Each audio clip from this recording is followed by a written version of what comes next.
Why intelligent people scare society. When intelligence becomes a curse, what if intelligence isn't the key to belonging, but the reason you feel so alone?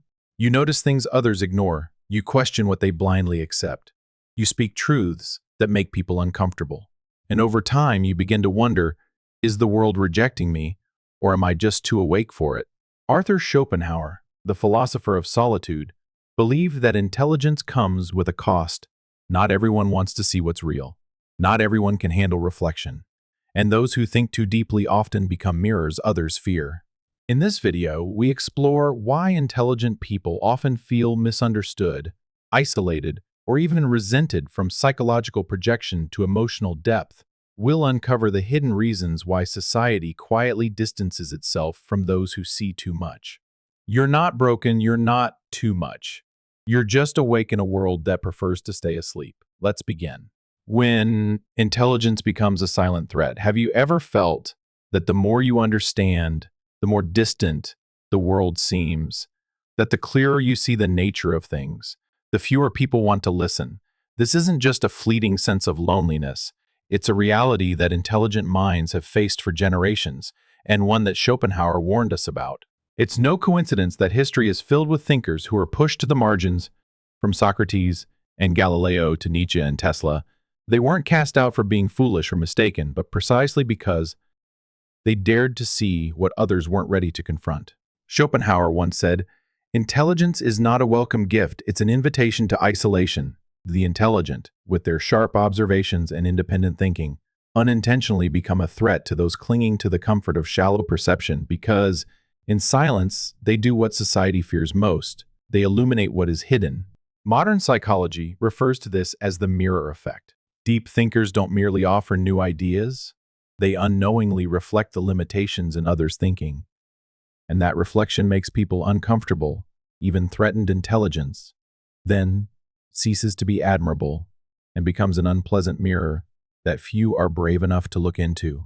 Unlike admiration for physical strength or financial success, external traits that don't challenge one's sense of self, intelligence strikes at the ego. When you think deeply, you don't just challenge old beliefs, you shake the psychological foundation of others, and that always feels like an intrusion. In a world where conformity is the price of survival, those who see too much truth are often the first to be rejected, not because they're wrong, but because they arrive too early, and sometimes light that comes before its time is seen as a threat. So if you've ever felt that your thoughts isolate you, that your awareness isn't welcome, know this: you are not alone, you are not wrong, you are simply carrying a light that others aren't yet ready to see. The psychological mirror: why intelligent people are often rejected. When you walk into a room with clarity of thought, depth of insight, and independent reasoning, what actually happens in other people's minds?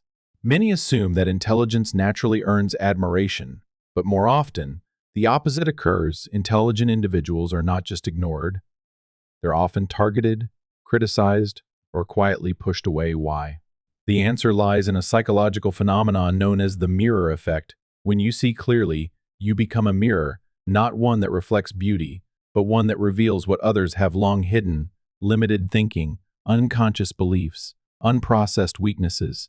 You don't need to say anything harsh sometimes. Your mere presence, your awareness, is enough to unsettle those around you. They feel judged. Even when you don't judge, they feel challenged.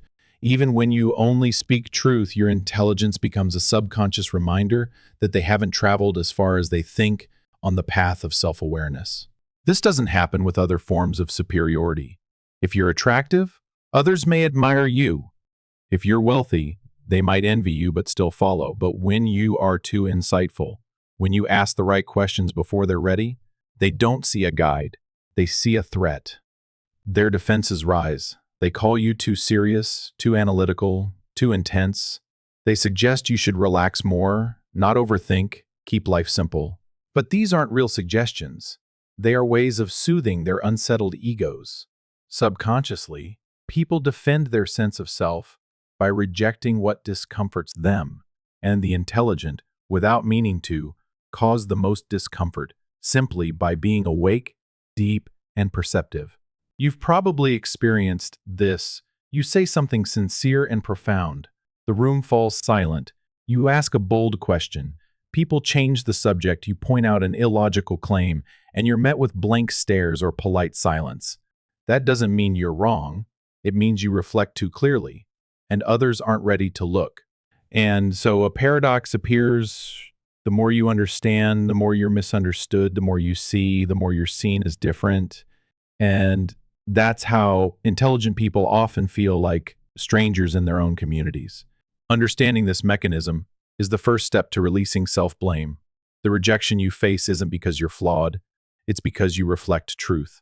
What you may need isn't to dim your light to blend in, but to find those brave enough to look into the mirror with you. Because deep connection doesn't come from similarity, it comes from the courage to face truth. And the intelligent, more than anyone, know that truth, though painful, is always the beginning of freedom. The more you know, the more alone you feel. The silent tragedy of deep thinkers. There is a kind of loneliness few recognize, and even fewer dare to face, the loneliness of those who see too much and feel too deeply. They are not lonely because no one is around, but because no one truly walks beside them. The more they know, the broader their perspective, the harder it becomes to find resonance in everyday conversation.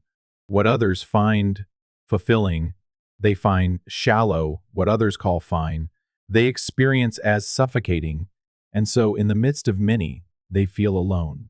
It's not that they don't want to belong. On the contrary, deep thinkers often long for connection, understanding, a shared sense of depth. But each time they offer a different perspective, they're met with skepticism. Each time they ask an honest question, it's misread as doubt or confrontation. Over time, they learn to keep quiet. This loneliness isn't loud. It's a subtle fracture, growing with each interruption, each indifferent glance, each you're overthinking again. It's not caused by silence, but by the absence of anyone willing to go beyond the surface. While others are content to float, deep thinkers long to dive. The world of the intelligent becomes vast, but also cold. They can love, but are rarely loved rightly. They can contribute, but are often labeled too much. They crave being heard and understood, but must grow used to being misread, or worse, ignored. Eventually, the intelligent begin to doubt themselves. Am I just too different? Am I expecting too much from life? Am I the problem? But the truth is, they are not wrong. They are simply seeing clearly, and that clarity is a gift, but also a weight. So what's the solution should they become less thoughtful? Just to blend in, should they pretend not to know, not to see, not to question? The answer lies not in abandoning depth, but in learning how to live with it, in understanding that loneliness is not a punishment, but a natural consequence of an awakened mind. And once you accept that, you may begin to see the beauty in solitude. It is the quiet space where your truest thoughts emerge. It is the sanctuary where you understand yourself more fully and live more honestly. Maybe the world isn't ready for people like you yet, but that doesn't mean you're wrong. It just means you're early. And in that stillness, if you listen closely, you'll hear the echo of others, souls also searching for truth. Because in the end, it's not loneliness that destroys intelligence. It is intelligence, when embraced, that transforms loneliness into independence. And in that independence, you will find yourself stronger than ever before. The truth is, society is not designed to prioritize depth. Why is that?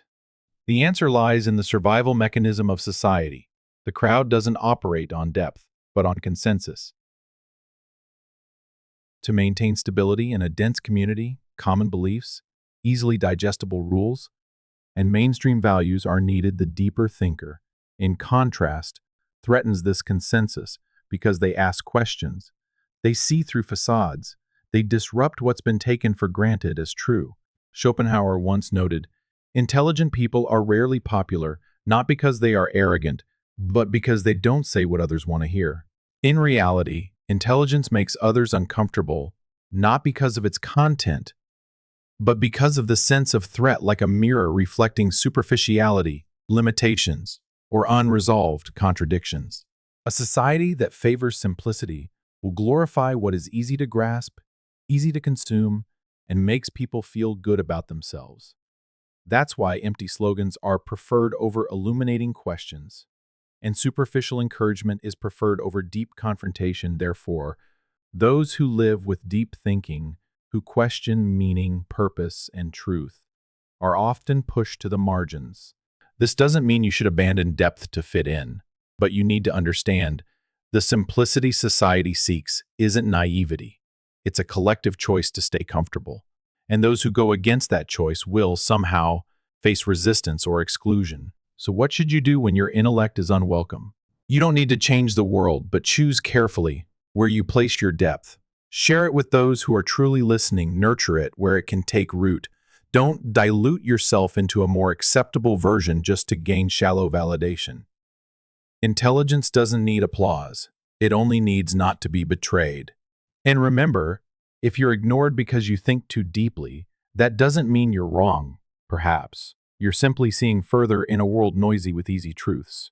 The one who stays silent to go deeper is the one who guards the last flame of truth. The ego's defense instinct.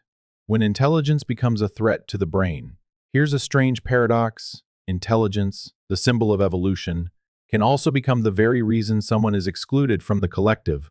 Why is that? Why are those who see deeper and think further more likely to be isolated? The answer lies not only in culture or society, but in the human brain itself. Since the dawn of humanity, survival depended on group cohesion. Anyone cast out from the tribe would perish as a result. The brain developed mechanisms to protect consensus and eliminate potential threats to stability. When you speak a disruptive truth or ask a question that shakes someone's long-held beliefs, their brain doesn't process it as a new perspective, but as a threat. Psychologists call this the ego defense mechanism. When threatened, the ego activates automatic responses: denial, attack, belittlement, even character assassination. And sadly, the intelligent person becomes the unintentional trigger for this chain reaction. Unlike physical strength or wealth, intelligence is not easily measured. It's subtle. It affects others emotionally in invisible ways. An intelligent person doesn't need to argue. Simply by being present, they can make others feel compared to. Their very presence becomes a reminder of someone else's limitations, and the brain, in its instinct to self-protect, tries to push them away. Schopenhauer once said, "We don't envy the strong or hate the rich, but we feel threatened by those who understand more than we do." This isn't about morality, it's biology. The brain doesn't care about right or wrong. It only wants to preserve the self-image we've grown used to. You may have experienced this before. You offer a thoughtful perspective, and not only get rejected, but are misunderstood as arrogant, showy, or overcomplicating things. In truth, your intelligence simply brushed against a sensitive area where the other person wasn't yet ready to look. So, what should intelligent people do? Not complete silence, nor trying to please everyone, but understanding not everyone is ready to listen. Intelligence shouldn't be forced. It should be offered selectively, where it can grow. And most importantly, never let someone's defensive reaction make you doubt your worth. Survival instinct pulls humans towards safety, but intelligence urges us to step out of it. These two forces will always clash. The deeply intelligent must not only understand the world, but also accept resistance from those they seek to enlighten. Don't take opposition as a reason to retreat. Let it affirm that you've touched a nerve that needed awakening. And if you can maintain clarity, patience, and compassion, then intelligence won't just illuminate others, it will also keep your own soul warm through the cold of isolation. Intelligence illuminates, but also reveals what we don't want to see. Intelligence is often praised as light, but that light doesn't only highlight beauty.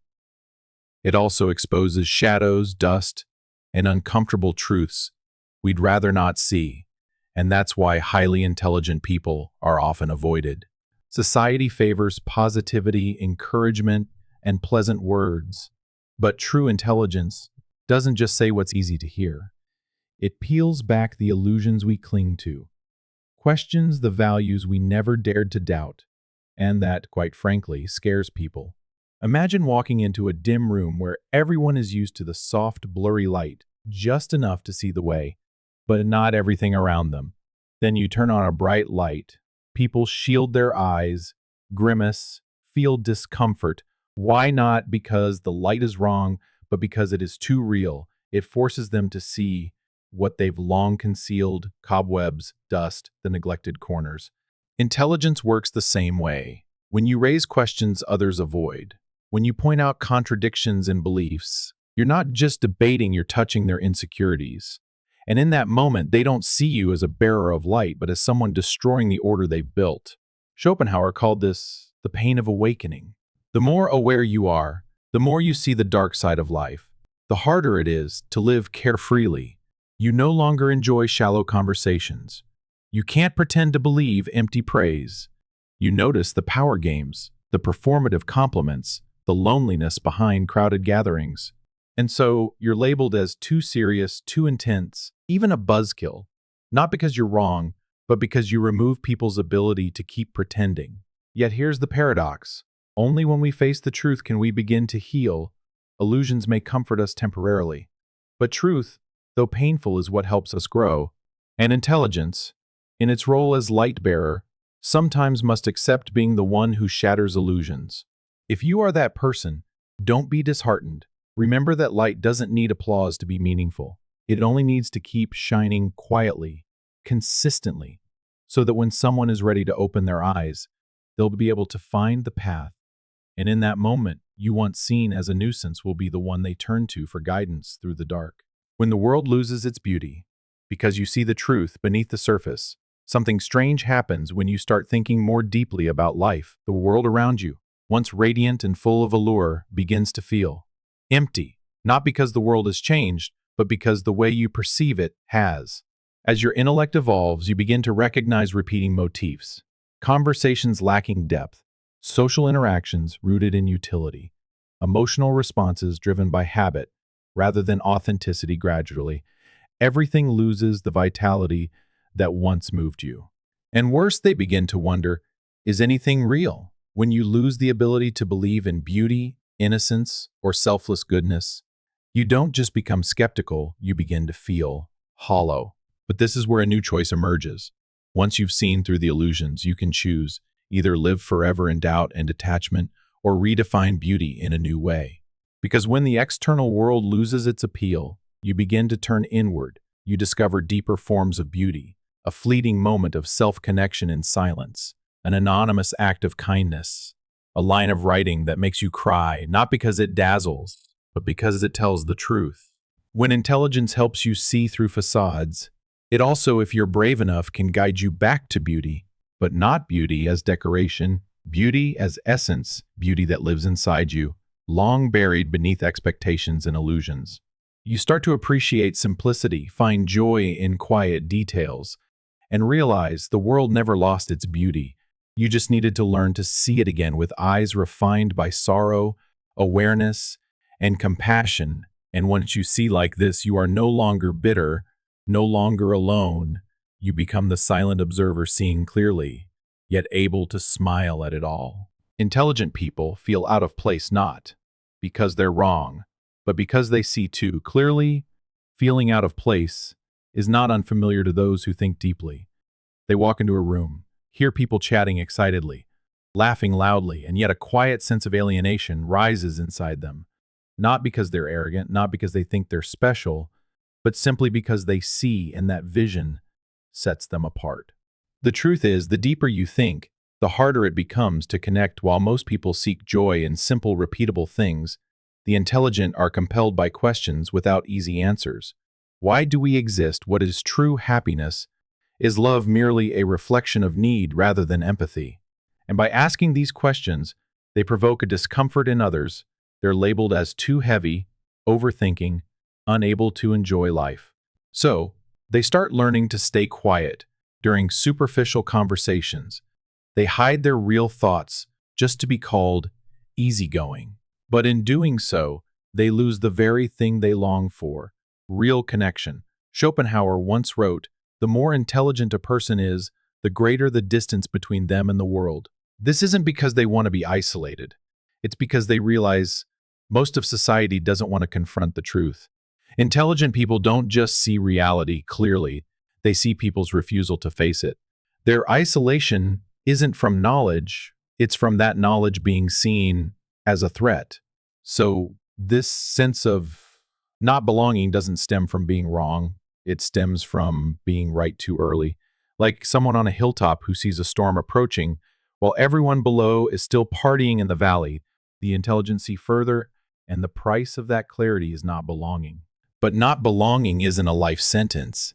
It can be a transitional phase, because within that isolation, the intelligent are granted a rare space, a place to observe, to create, to build a value system of their own while others rush to fit in.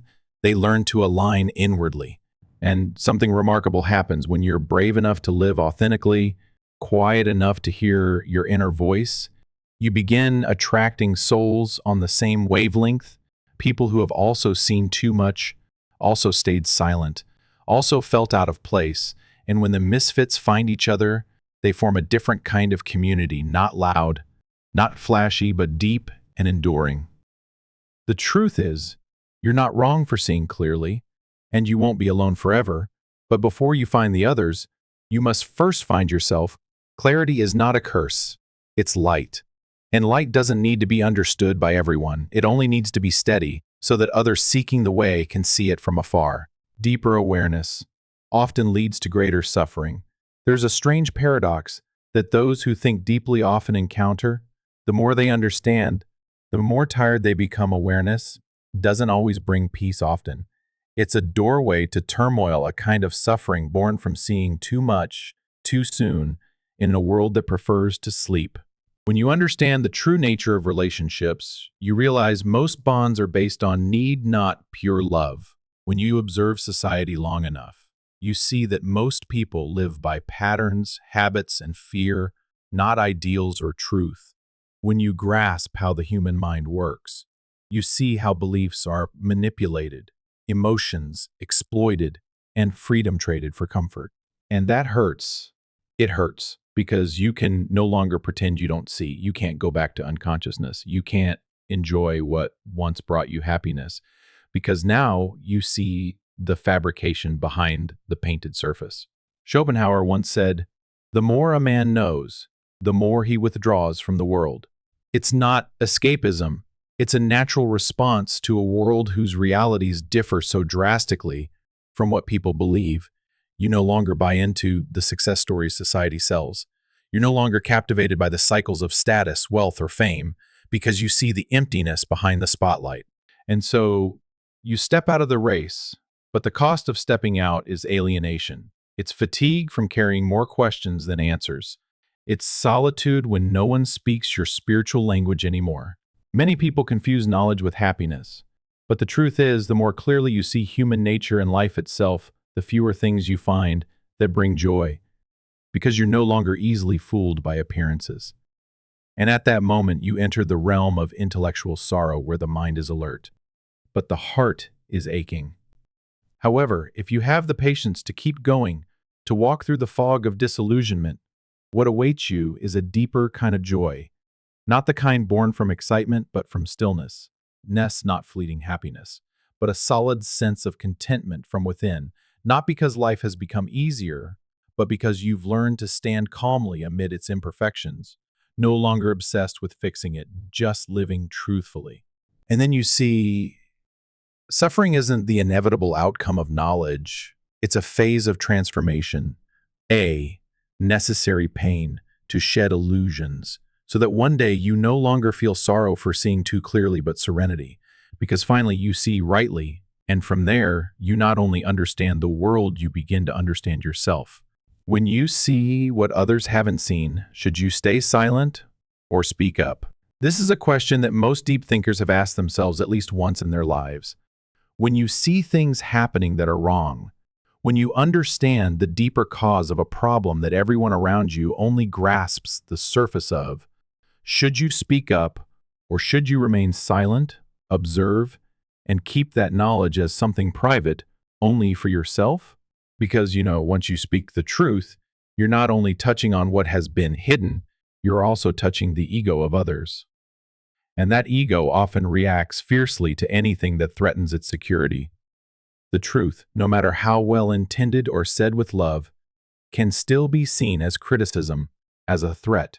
The world is not short of prophets who were rejected, thinkers who were executed, those ahead of their time who were deemed crazy, not because they were wrong, but because they dared to say things the majority was not ready to accept. Carl Jung once wrote, "The unconscious will appear as fate." If you see a repeating pattern, a problem silently undermining individuals or the collective, and you understand where it's headed, you stand at a crossroads, speak up and possibly face opposition, or remain silent and let fate unfold. Speaking up is an act of courage, but it's not always the wisest action. Silence is a safe choice, but sometimes it is complicity with what is wrong. So, what's the right path? The answer doesn't lie in a fixed rule. It depends on one thing: what is your purpose? If you speak to prove you're right, to satisfy your intellectual ego, the resistance you face will hurt you. But if you speak from compassion, from a desire to shed light on something important, even if rejected, what you say will leave a seed in the minds of others. And if you choose silence, it doesn't mean you've given up sometimes. The silence of the deep thinker is preparation, waiting for the right moment, the right person, the right approach, when the truth is no longer seen as an attack, but as salvation. An intelligent person doesn't always have to speak. They know when words can change something, and when silent presence is the quiet light. Because sometimes, what matters is not what you say, but that you have enough inner light to help others see the darkness within themselves. And this is how true wisdom works, quietly, subtly, but with transformative power. Happiness doesn't come from understanding. It comes from understanding yourself. Deep down, most of us long for one thing: to be understood by others. We want someone to truly see us, to listen to the unspoken things, to feel the pains we can't put into words. But as we grow older, we come to a difficult truth. Absolute understanding from others is rare, almost impossible. And the deeper you think, the more likely you are to feel disconnected. Your thoughts, your emotions, they are too complex, too layered for others to grasp easily. You share, they stay silent. You open up, they avoid. You seek connection, they find you intrusive. Gradually, you withdraw, living inside your own world. But this is not the end. This is the beginning of a different kind of happiness, one that doesn't come from others, but from within. Because when you stop waiting for others to understand you, you begin the journey to understand yourself. Carl Jung once said, "What you deny within yourself will control you from the shadows." The deeper you go inward, the more you begin to realize there are pains that don't need to be healed by others, but by your own non-judgmental gaze. You learn to befriend parts of yourself you were once ashamed of. You learn to face old memories without trembling. You learn to look at yourself with love, without needing validation, without needing to be right, just being present as you truly are. And from that, a new kind of peace is born. Not loud, not flashy, but so deep that you no longer fear being misunderstood because you've understood yourself. True happiness doesn't lie in how many people understand you, but in whether you dare to live authentically, even when no one else understands. It comes from the courage to shed your role, to step away from the need for acceptance, and to step into being yourself fully. When you live like this, you no longer depend on the gaze of others. You no longer blame them for not understanding you. Instead, you smile, because you know the most precious thing is not being understood, but being free in your own inner world. And perhaps that is the deepest definition of happiness, a freedom that comes from self-understanding, an unconditional acceptance starting from within. Wisdom isn't for everyone. Keep it for those who appreciate it. In a noisy world, where everything must be shared, expressed, and spread, keeping a thought to yourself can sometimes be the wisest thing to do. For those with a deep mind, this is not arrogance, but self-protection. Because wisdom, the ability to see the invisible, to read between the lines, is not always something to be laid bare at a crowded table. You might have tried this, raised a profound question in a casual conversation, and received nothing but confused looks. You talk about philosophical loneliness and are seen as negative. You share an unconventional view and are dismissed without mercy. In those moments, you don't just feel disappointed, you feel like you've betrayed yourself by trying to give something too deep to people who aren't ready to receive it. Wisdom, like a gift, but not everyone knows how to open a gift properly. Some rip it apart, shattering the subtlety of every idea. Some ignore it because it's not as flashy as other gifts, and some very few open it with gratitude cherishing every layer of wrapping and every thought contained within. You don't need to bring your wisdom everywhere, nor do you need to force others to understand or praise it. Wisdom doesn't need to be broadcasted like a mandatory lesson. It needs to be preserved to be given to those rare encounters, where people truly listen, where hearts can understand what goes beyond words. And it's in those moments that wisdom ceases to be a burden. It becomes a bridge, connecting those strangers, see something the majority has never noticed. Learn to be silent when needed, not out of fear, but out of respect for your own wisdom. Because the truth is, not everyone is ready to look straight into the darkness, confront the contradictions, or hear the uncomfortable truth. Wisdom is light, but light can also blind others. Keep it for those souls who are searching for it. As for the masses, let them remain comfortable with what they already know. Because sometimes protecting your wisdom is also a form of awareness. Not everyone needs to understand. You just need to understand and choose the right place, the right person for that wisdom to truly live, to spread in the right way. The one ahead of their time always learns to survive in solitude. If you've ever felt like you don't belong in this era, if the things that weigh on your heart seem too foreign to those around you, then maybe you're not wrong. Maybe you're just ahead of your time. And throughout human history, that has never been easy. From Socrates being forced to drink poison, Galileo being placed under house arrest for challenging dogma, to Van Gogh dying in poverty before his art was ever recognized, those with forward-thinking minds have always had to walk alone. They weren't honored while alive.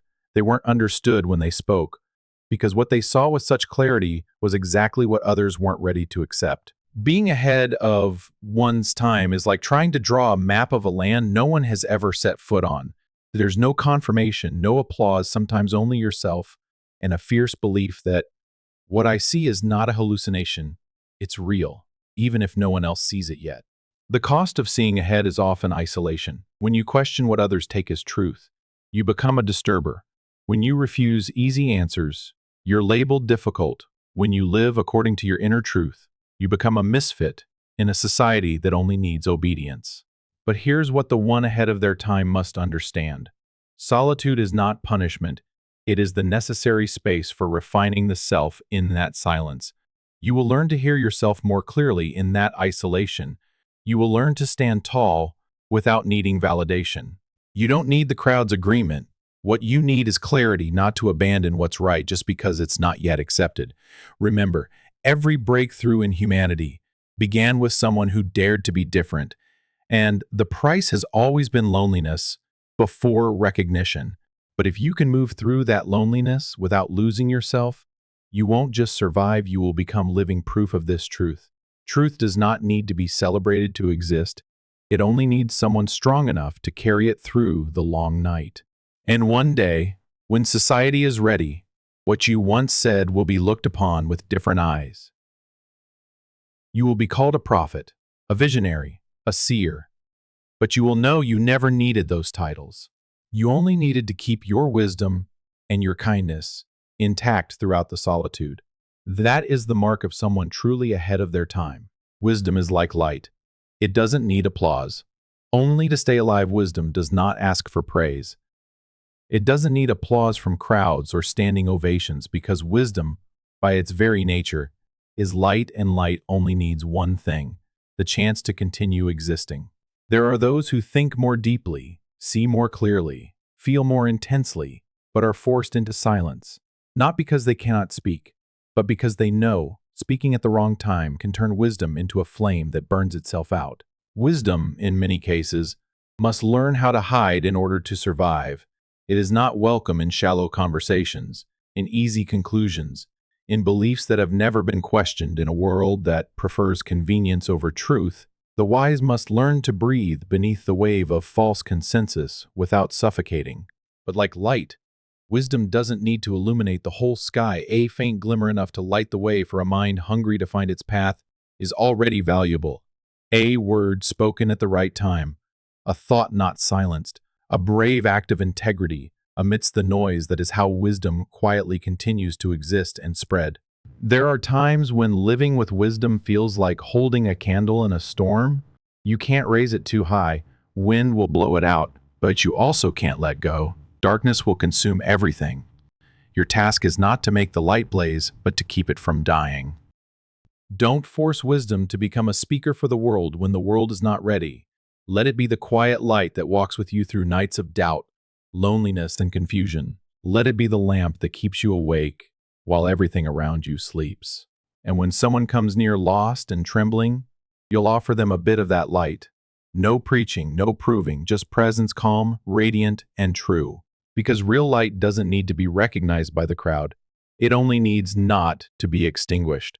When wisdom meets compassion, a journey of reconciliation with the world and yourself, there comes a phase that nearly all deep thinkers walk through, a period of exhaustion and helplessness, when they feel they know too much, see too clearly, yet can change so little. Wisdom, if not accompanied by compassion, can become a burden, a spotlight on the world's cruelty, with no gentle hand to soothe the pain it reveals. But if you've reached this stage where wisdom no longer feels like a sword to fight with, but a lantern to light the way for others, then you've stepped into a new depth, the depth of compassion.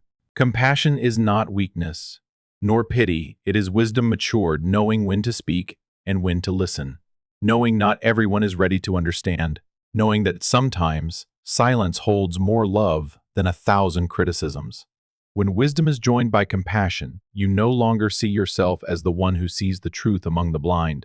You no longer judge others, nor pity them, nor force them to wake up. You understand that everyone awakens in their own time, and you are simply the one holding the flame, waiting for the right moment. You no longer fight against the world. You reconcile with the truth that society functions through survival instincts, historical cycles, and crowd psychology. Not because people are foolish, but because they are afraid. And you, with all your depth, can walk quietly among them, needing no validation, only determined not to lose yourself. When wisdom meets compassion, you are no longer obsessed with changing others, but instead learn how to be present in a way that is meaningful, peaceful, and deeply human. You begin to forgive more easily. Forgive the sarcasm, the rejection, the suspicion, because you understand not everyone can see what you see, and that is not their fault. You also learn to forgive yourself for the times you raged, argued, tried too hard to prove what's right, because now, that too was part of your growth.